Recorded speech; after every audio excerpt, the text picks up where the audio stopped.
In this video, we're going to discuss about relation. So, bago tayo magpunta dito sa relation, last time diniscuss natin yung Cartesian product. Okay? So, kung hindi nyo pa napanood yung lesson about Cartesian product, you have to review about Cartesian product. Because relation, it is a subset of a Cartesian product. Okay? So, now let's define relation. So, definition ng relation. Okay? So, let's say we have two sets. Let A and B be sets. The relation R, usually denoted by R, is a subset of A cross B, or the Cartesian product A cross B. Okay? So in symbols we have R subset of A cross B. So yan yung definition ng relation. Okay? Note, number 1, yung relation, pwede rin siyang maging subset ng Cartesian product A cross A. Okay? And pwede rin yung MT ay maging subset ng Cartesian product. So take note of that. Okay? Now, so pag yung R is a subset of A cross A, ibig sabihin yan, R is a relation on A. Okay, so pag nakita nyo yan, let R be a relation on A, on a set A. So, ibig sabihin, yung R ay subset ng A cross A. Now, let's have example. Let's say we have A is equal to 1, 2, B equals A, B. A, B. So, ano yung A cross B? So, ang A cross B natin, that is 1, A, 1, B, 2, A, 2, B. So, yan yung A cross B. Now, kapag meron tayong R sub 1 equals the set containing 1, A. So, ito ba ay relation from A to B? Okay? Yung R1. So, the answer is yes. Okay? Then, R1 is a relation from A to B. Bakit? Kasi yung R1, subset siya ng A cross B. Pero kung meron tayo, let's say R sub 2 equals the set containing A, 1, 1, A, 1, B. So this is not, R2 is not a relation from A to B. Bakit? Hindi siya subset ni A cross B. Meron siyang A, 1. Eh wala namang A, 1 si A cross B. Now, how about we have R3 is equal to 1, 1, 2, 2. Okay? So, obviously, yung R3 hindi siya relation ng A cross B. But, R3 is a relation on A. Bakit relation siya on A? Because, yung A cross A natin, that is 1, 1, 1, 2, 2, 1, 2, 2. Tama? A cross A, ito. And as you can see, R3 is a subset of A cross A. So that's why yung R3 natin is a relation on A. Okay? Now, how about R4? How about R4?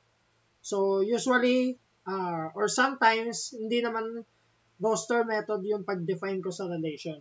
So, sometimes, naka-rule method, let's say x comma y, such that x plus y is odd. Okay. Yung x plus y ay odd number. Ito ba ay relation? Okay? Wait.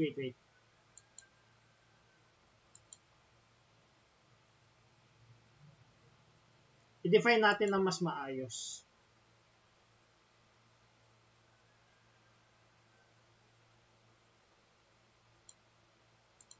X comma y such that yung xy ay element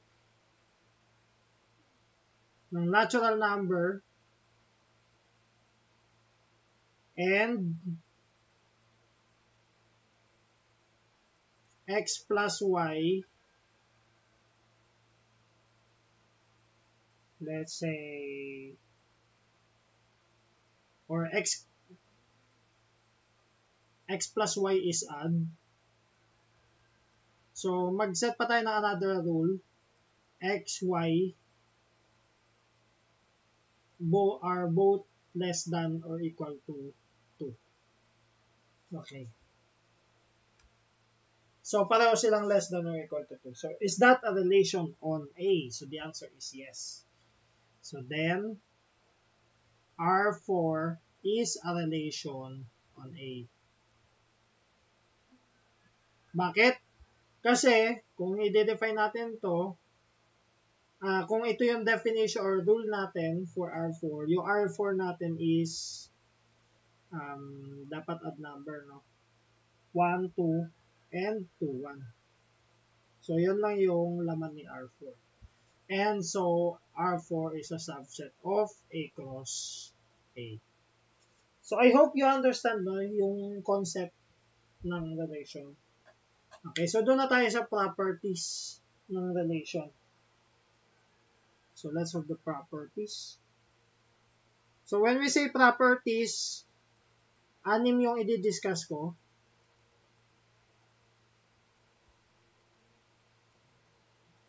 So, 6 yung i-discuss ko. Reflexive, symmetric, transitive, irreflexive, anti-symmetric, and asymmetric. Okay, so let's have number 1, reflexive. This is a reflexive property. Okay. So, sa reflexive, a relation R is reflexive, let's say on a set A, is reflexive if and only if for all A element of A comma A is element of R. So, take note dapat lahat ng element ni A, take note of this, makikita mo yung A comma A sa loob ni R. So, halimbawa, meron tayong A is equal to 1, 2, 3. So, throughout the examples, papakita ko yung sa 1, 2, 3 lang. Okay? Ang idea dito, dapat maintindihan mo yung concept ng reflexive property. Okay? So, kung ang R1 natin ay merong 1, 1, 2, 2, reflexive ba tong R1? The answer is not. Hindi siya reflexive. Bakit? Kasi wala kang makitang 3, 3. Ang sabi sa definition, dapat lahat ng elements ni A nasa loob ni R yung A, A. Ibig sabihin, kung meron tayong let's say R2, 1, 1, 3, 3, and then 2, 2, ayan, reflexive na siya. Kasi nasakop ko na lahat ng elements. Merong 1, 1, 2, 2, and 3, 3. So, dun siya magiging reflexive. Pero kapag kulang, 1, 1, 2, 2 lang, walang 3, 3, hindi siya reflexive. Dapat lahat. Okay, so I hope nakakukuha, no? How about merong kahalo? Merong 1, 1, yes. Merong 2, 2. Merong 3, 3. Tapos may 1, 2 pa. May humalo sa R3. So, reflexive pa rin ba yan? The answer is yes, reflexive pa rin. Bakit? Wala namang sinabi na dapat haluan ng ibang elements, na bawal haluan ng ibang elements si R. Ang sinabi lang, dapat makikita mo kay R yung A, A sa lahat ng elements ni A. Okay? Now, tanong, yung A cross A, reflexive ba yan? The answer is yes, reflexive siya. Bakit reflexive? A cross A yan, makikita mo yung 1, 1, 2, 2, 3, 3 dyan. Okay, kaya reflexive yan. How about si empty set? Reflexive ba yan? So the answer is no. Hindi siya reflexive. Bakit? Kahit 1, 1, wala kang makita dyan. No? Kasi wala yung element. Okay, so I hope naintindihan nyo yung meaning ng reflexive. Number 2, symmetric. Okay, so ano yung sinasabi ng symmetric property? A relation R, okay, pipindot. A relation R is symmetric or on a set A muna, is symmetric if and only if for all AB element of A, AB element of R implies BA element of R. Now, ano ibig sabihin nitong symmetric? Intindihin natin mabuti. Sir, naka for all, ano ibig sabihin niyan? Lahat ba dapat? AB? Okay, of course lahat. Pero hindi sinasabi na dapat makikita mo yung lahat ng elements na ABBA ay nasa loob ni R. Ang sinasabi lang, implication to, di ba? Okay, sa lahat ng elements, pag nakita mo tong premise na to, dapat makita mo tong conclusion. Okay? So, hindi sinasabi niya na, okay, let's say we have A is 1, 2, 3. Hindi niya sinasabi na, dapat merong 1, 2, 2, 1, 1, 3, 3, 1, 2, 3, 3, 1. Dapat nandun lahat. Hindi ganon. Ang sinasabi niyan, sa lahat ng elements, once na makita mo si AB, dapat makita mo si BA. Pag hindi mo nakita si AB, walang problema. Okay? Pero, pag nakita mo si AB, dapat nandyan si BA. So, example, R1 equals, let's say, 1, 2, 2, 1, 1, 3, 3, 1. Walang 2, 3, 3, 2. So, walang 2, 3, 3, 2 dito. Symmetric ba yan? So, the answer is, yes, symmetric yan. Okay? Symmetric pa rin yan. R1 is symmetric. Next. Bakit siya symmetric? Nakita mo si 1, 2, dapat nandyan si 2, 1. Okay, nandyan si 2, 1. Nakita mo si 1, 3, okay, so nandyan din si 3, 1. So, symmetric siya. Okay? Hindi mo nakita si 2, 3, walang problema. Hindi mo kailangang ilagay din si 3, 2.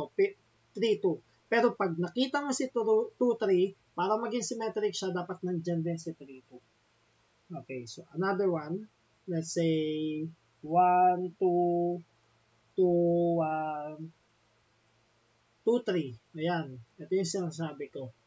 May 1, 2, dapat nandyan si 2, 1. Okay, nandyan si 2, 1. May 2, 3, dapat nandyan si 3, 2.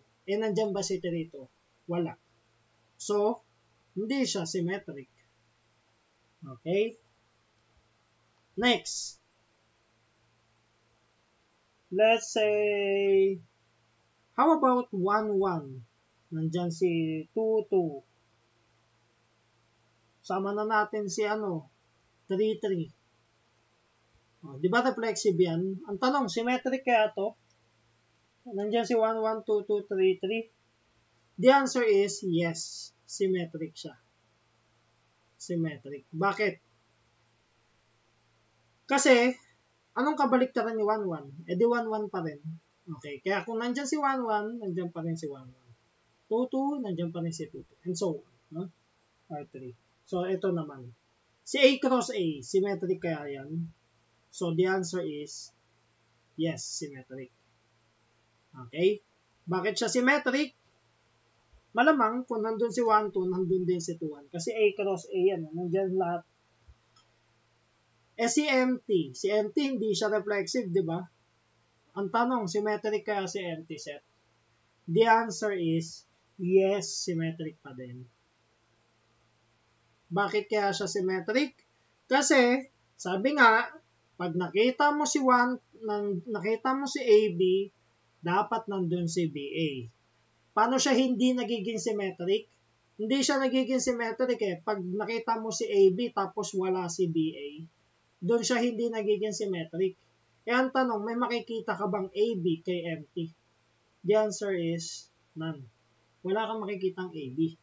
So, wala kang malalabag sa symmetric, sa definition ng symmetric. Kaya, symmetric siya. Okay? So, number 3, let's have transitive. Okay, so inuna ko yung tatlong familiar sa atin. So, siguro familiar na sa atin siya sa algebra, di ba? Yung equality. Equality is reflexive, symmetric, and transitive. Okay? So, kaya inuna ko na yung tatlong yan. Now, a relation R on a set A is called transitive or is transitive if and only if, eto, tandaan natin to, kapag yung AB nasa loob ni R and yung BC nasa loob ni R, dapat si AC nasa loob din ni R. So, familiar na tayo dyan, no? For all ABC, no? Nakalimutan ko pala. For all ABC element of A. Okay. Now, let's have, ganun pa rin, 1, 2, 3 pa rin. Kukunin lang natin yung concept. Ang sinasabi ng transitive, dapat, dalawa yung premise niya eh. Dapat parehong nandun si AB, BC. Parang may bridge, no? Yung B. AB, BC. Tapos, check natin, pag nakita mo, AB, BC, check natin, nandun kaya yung AC, yung dalawang dulo. Pag wala siya dun, hindi siya transitive. Okay? Paano kung nandun si AB lang, walang BC, walang bridge? Okay? Ano yung sinasabi kong bridge? Ano yung bridge, sir? Yung, kumbaga, yung second element ng isa, first element ng isa pa. Ayun yung sinasabi ko, bridge. Okay? Now, paano pag walang ganon? Okay? So, walang problema, walang malalabag. Pero pag may ganon, titignan mo AB, BC, check mo kung nandun si AC. Pag wala, edi hindi siya transitive. Try natin, R1. Let's say we have 1, 2, 2, 3, 1, 1, 2, 1. So, ito kaya, transitive ba to? So, tatry natin ha, isa-isahin natin yan. Pag ganitong transitive, iniisa-isa natin yan eh. So, 1, 2, may bridge. Ayan o. 2, 3. 1, 2, 2, 3. Nandyan ba si 1, 3? Ayun. Talo agad. Wala si 1, 3. So, dapat nandun si 1, 3. So, hindi na siya transitive. Kasi wala si 1, 3. Nandun si 1, 2. Nandun si 2, 3. Pero wala si 1, 3. Okay? So, yun. Next. Let's have another example. 2, 3. 3, 1. 2, 1. 1, 1. Transitive kaya to. So, isa-isayin ulit natin ha. 2, 3. 3, 1. Nandyan ba si 2, 1? Okay, nandyan si 2, 1. Okay, meron pa ba? 2, 3. Wala na. Wala na iba. Next, 3, 1. Ano yung kasunod? Ito, 1, 1. So, 3, 1, 1, 1. Nandyan ba si 3, 1? Okay, nandyan. Next, 2, 1, 1, 1. Nandyan ba si 2, 1? Yes, meron. And then 1, 1, 1, 1. Nandyan si 1, 1. So, this is now transitive. So, ganun natin i-check isa-isang element. Ipapartner natin sa mga ka-bridge niya. Ka-bridge yan, no? Halimbawa, ito, si 2, 3. May ka-bridge siyang 3. Pero pag wala naman, move na tayo sa another element. Pag wala kang nakitang mali, transitive yan. Try natin another example. Ito, ba't naging ano? R3, 1, 2, 2, 1, 1, 1. Ito kaya, transitive ba to? So, try natin. 1, 2, 2, 1. Nandyan ba si 1, 1? Yes, nandyan. 2, 1, 1, 1. Nandyan ba si 2, 1? Yes, nandito. 1, 1. Oh, ba't naging eraser?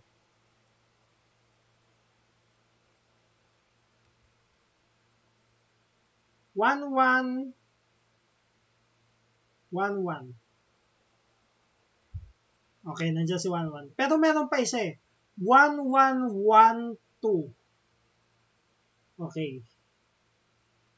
Ay, may isa pa. Sa 2, 1, no?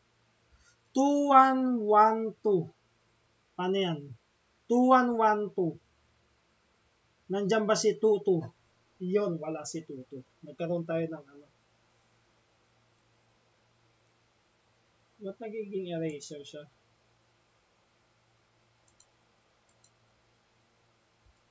Ayan. So, hindi siya transitive. Ay, bakit naging eraser? Okay, so hindi siya transitive. Bakit? Kasi, wala kang nakitang 2, 2 kay R3. Eh, di ba merong 2, 1, ang bridge niya 1, no? 2, 1, tapos 1, 2. Yes, merong 1, 2, 2, 1, nandyan si 1, 1. Pero pag 2, 1, 1, 2, wala si 2, 2. So, hindi siya transitive. Okay? Ba't kaya nagiging eraser yung panulat ko? No? Parang naglolo ko. Naging eraser na naman siya. Na circle. And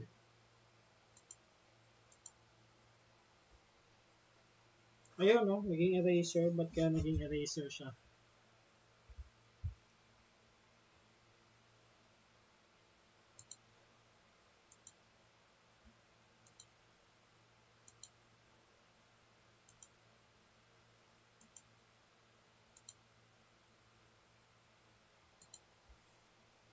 Ayun, naging eraser ulit. Ayun. Gawin natin 10 lang. Okay, so let's have number 4. Ay, hindi. Bago yung number 4, try natin si A cross A. Si A cross A ba ay transitive? So the answer is yes. Malamang nandun yung lahat ng elements niya. Si empty set, transitive din kasi wala siyang malalabag. Okay? Pag mga ganitong condition no, walang malabag si empty set kaya nag-transitive din siya. Okay, wala ka naman makikitang may bridge, let's say ABBC, tapos wala si AC kasi wala namang laman si empty set. So, try natin, number 4 naman. let's have irreflexive.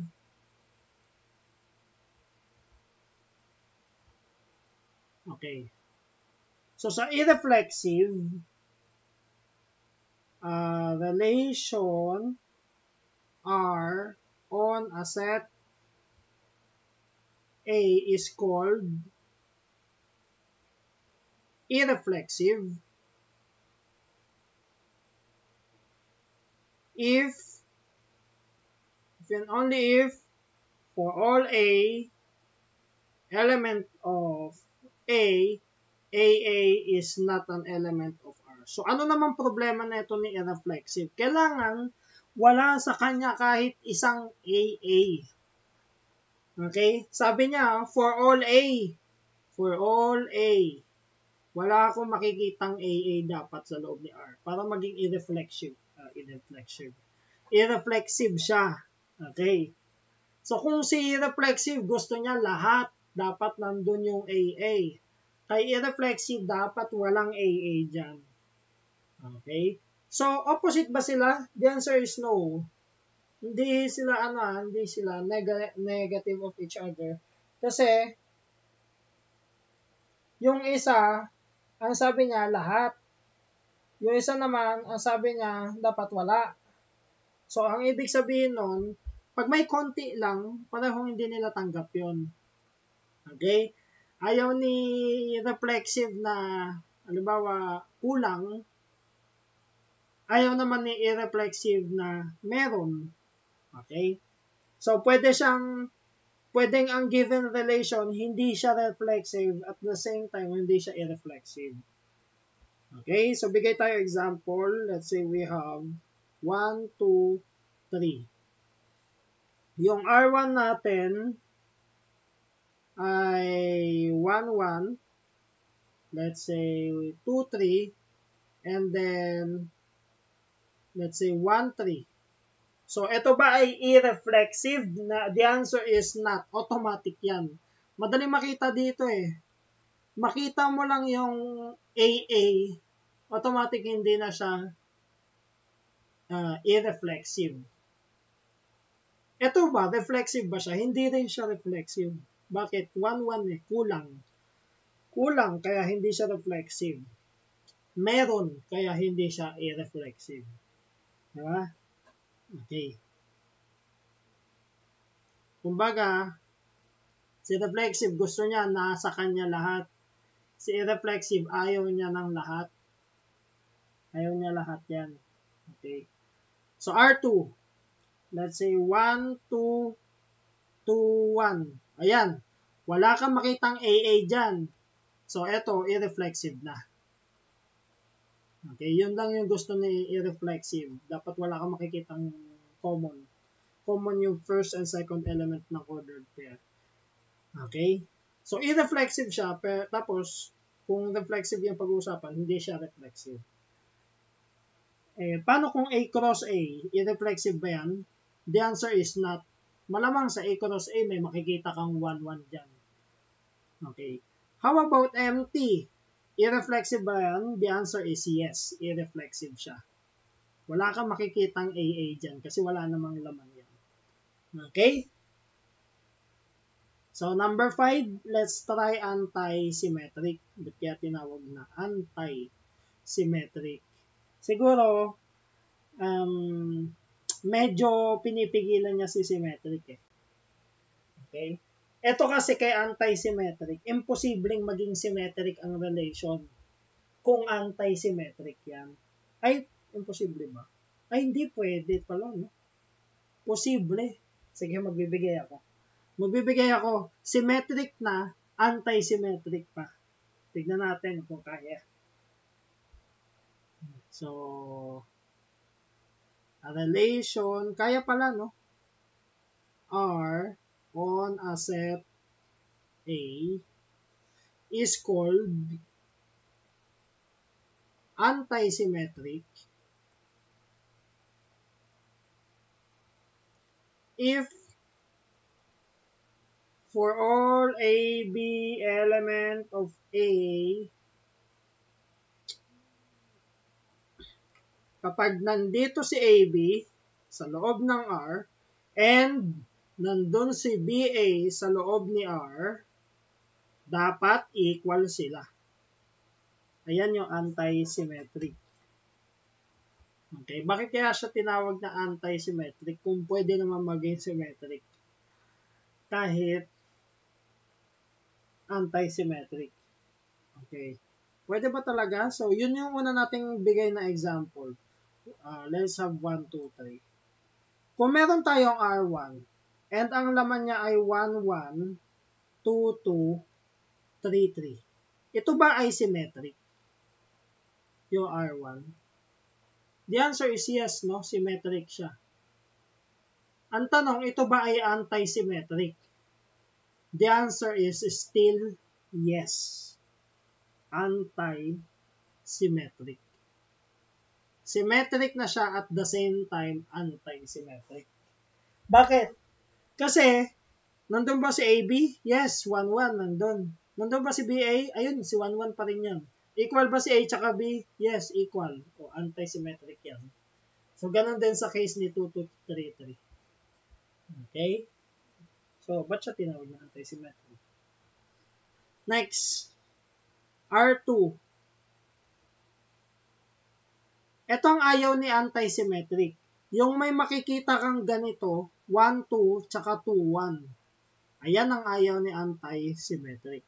Ito ba symmetric si R2? The answer is yes. Symmetric siya, no? Nandiyan si 1, 2, nandun si 2, 1.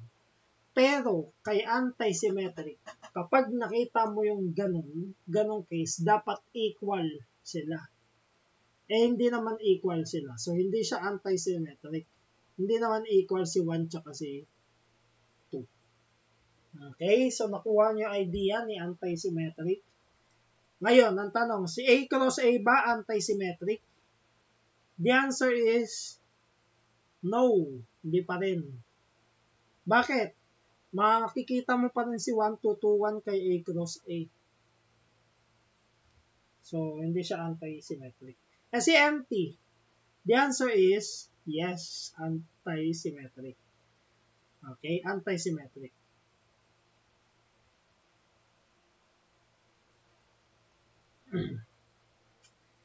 Bakit? Wala naman siya malalabag dito sa anti-symmetric. Last property, let's have asymmetric. So, wag malilito sa anti-symmetric sa asymmetric, ha? Okay. Ito talaga. Si symmetric, imposibleng maging symmetric talaga to. The relation R, mas mahigpit kay anti ito. On a set A is called asymmetric. Asymmetric. If, and only if, AB element of R implies BA not an element of R. Kaya asymmetric, ayaw niyang makita na kung nandyan si AB, nandyan din si BA. Okay? Ayaw niya ng ganun. Yun yung kay asymmetric. Talagang pinigilan niya si symmetric. Kasi ito yung kailangan ni symmetric. Pag nandyan si AB, dapat nandyan si BA. Pero kay asymmetric, pag nandyan si AB, dapat wala si BA. Okay? So, yun. Ito yung mas kumukontra kay symmetric. So, 1, 2. So, take note, wala kang makikita. Wala kang makikitang symmetric tapos asymmetric. O kaya asymmetric siya tapos napakita mong symmetric. Wala kang makikitang ganun. So, halimbawa, yung R1 natin is 1, 2, 2, 1. So, obviously, hindi siya asymmetric. Nandiyan si 1, 2, nandun si 2, 1. Meron tayong R2, let's say 1, 3, 2, 3. So, yan yung laman ni R2. So, eto, yan yung asymmetric. Okay? Yan yung gusto niya. Walang partner. Pag nandyan si 1, 3, dapat wala si 3, 1. Pag nandyan si 2, 3, dapat wala si 3, 2. Ayaw niya nang may mag-partner. Okay? So, R3. So, nandyan si 1, 3. Nandyan si 1, 2. Nandyan si 1, 1. Asymmetric kaya yan? The answer is no, hindi siya asymmetric. Bakit? Walang partner si 1, 3. Walang partner si 1, 2. Pero si 1, 1, nandyan pa rin yung 1, 1 eh. Okay? So, hindi ka makakalusot kahit 1, 1. Okay, hindi pwede kay asymmetric yan. Ngayon, si A cross A. Asymmetric ba siya? Obviously, hindi. Yan mismo yung marami kang makikitang kontra kay asymmetric kay AA. So, this is not asymmetric. Yung empty. Ayan ang gusto ni asymmetric. Wala kang makikita kahit AB. Diba? So, wala talaga mag-partner dyan. So, meaning, ang pinaka-bitter dito si asymmetric. No? Ayaw niya kasi ng may partner. Gusto niya, ikaw lang, solo lang. Okay? So, bigay nga tayo example, yung medyo matino-tinong example naman. Ang gulo ng panulat ko. Nagiging eraser na naman ang pusa. Parang gusto nang sumuko ng panulat ko eh. Gusto niya maging eraser. Okay, so example number 1. Let R be a relation on a set A, which is equal to 1, 2, 3, 4, 5. Defined by R equals A comma B such that A minus B is divisible by 2. So, ito yung problema ngayon. So, ayan yung mga sample na natin, no? Meron tayong given R, pero poproblemahin mo pa kung sino yung laman ng R. Kasi naka-rule method. Okay? Ngayon, alamin natin kung alin siya sa anin. Reflexive ba siya? Symmetric ba? Transitive? Irreflexive? Anti-symmetric? O asymmetric? Okay, so aling properties dun yung taglay ni R? Now, para malaman natin, dapat alam natin yung mga laman niya. So, ano ba mga laman yan? Dapat yung difference ay divisible by 2. Ano ibig sabihin nun? Pag divisible by 2, ibig sabihin even number, no? Yung difference. Okay, so try natin. So, una muna sa kanya sarili. 1 minus 1, even number yon. So, pwede 1, 1. Tama? 1 minus 2, add yun. Hindi pwede. 1 minus 3, even yon. So, pwede 1, 3. 1, 5 yung sunod yan. Next, pag 2 naman, sa even mo rin siya i-minus para maging even.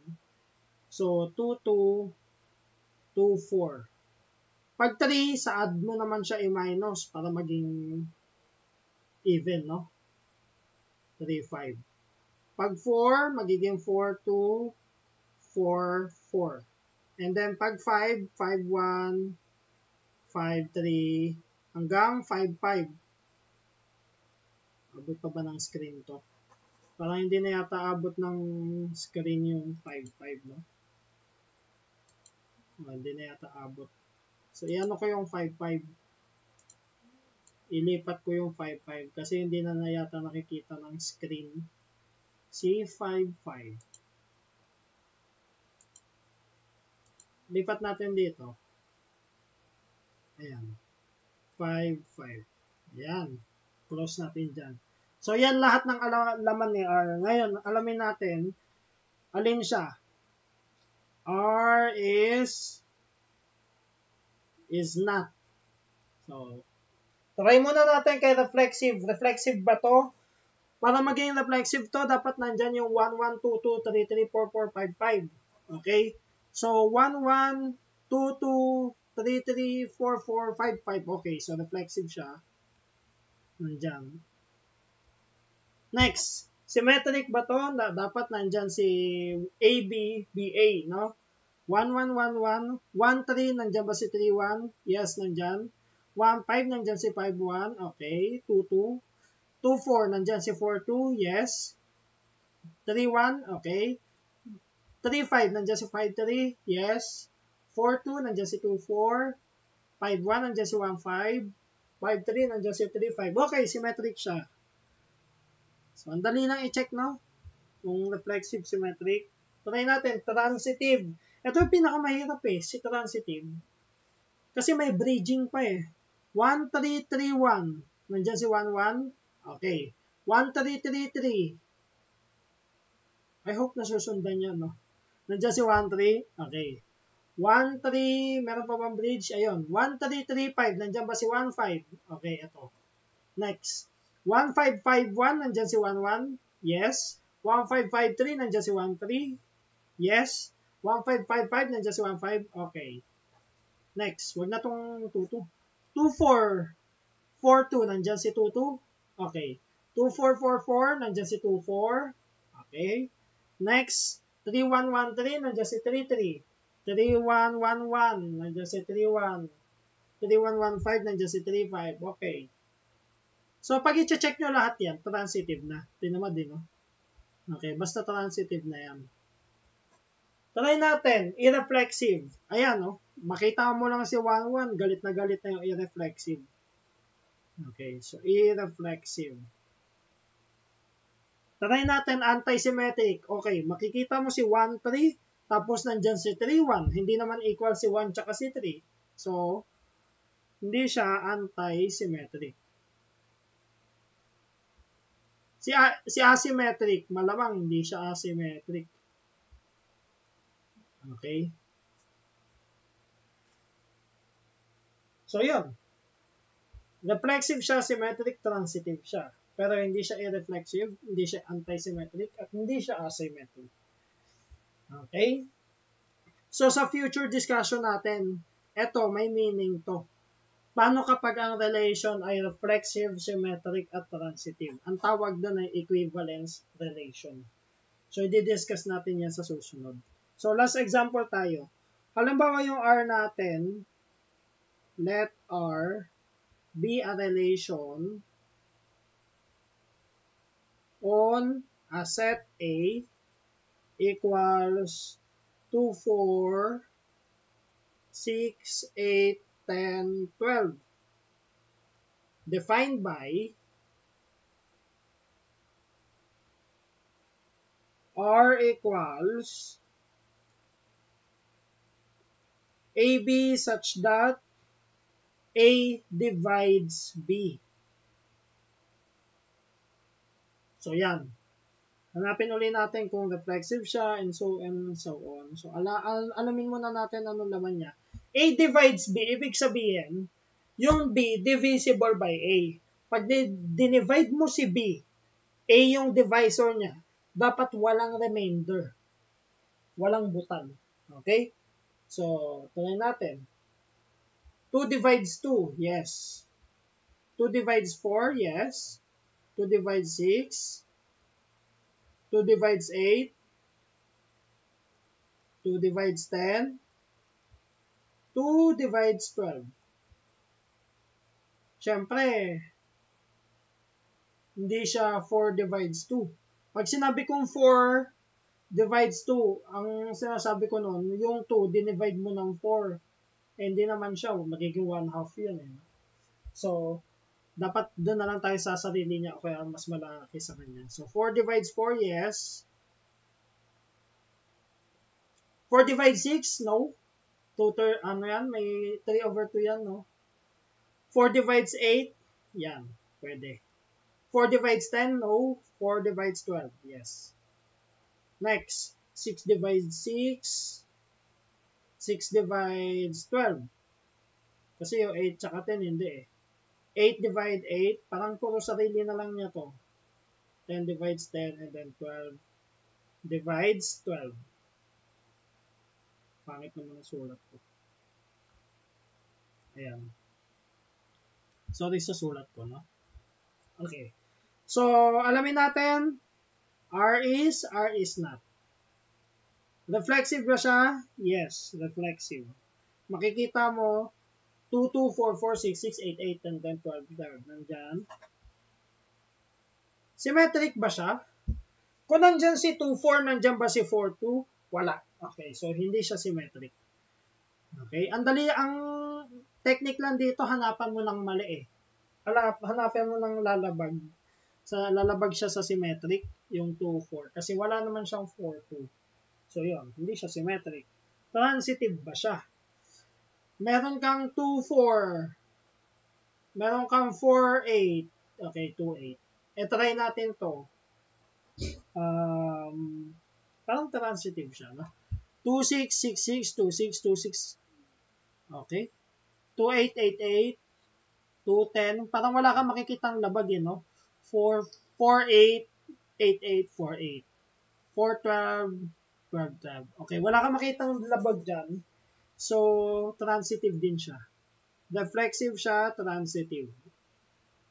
Next. Irreflexive ba siya? Yes, may nakita kang 2, 2 eh.